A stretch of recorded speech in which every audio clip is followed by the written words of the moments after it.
மாவட்டத்தில் உள்ள தஞ்சை, கும்பகோணம் மற்றும் பட்டுக்கோட்டை சரகங்களுக்கு உட்பட்ட பல்வகை கூட்டுறவு நிறுவனங்களில் கூட்டுறவு சங்கங்களின் பதிவாளர் நந்தகுமார் பார்வையிட்டு ஆய்வு செய்தனர்.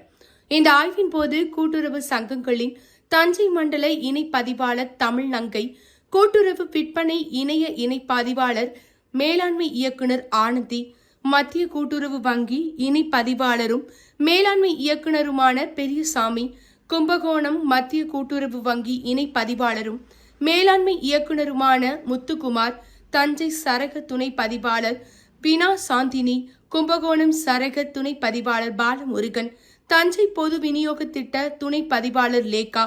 தஞ்சை நுகர்வோர் கூட்டுறவு மொத்த விற்பனை பண்டகசாலை மேலாண்மை இயக்குநர் கேத்ரின், சந்திரசேகரபுரம் நுகர்வோர் கூட்டுறவு மொத்த விற்பனை பண்டகசாலை மேலாண்மை இயக்குநர் பழனியப்பன், பிரான்சிஸ் சகாய ஆரோக்கிய மேரி, துணை பதிவாளர் மற்றும் கூட்டுறவுத்துறை அலுவலர்கள் ஆகியோர் உடனிருந்தனர்.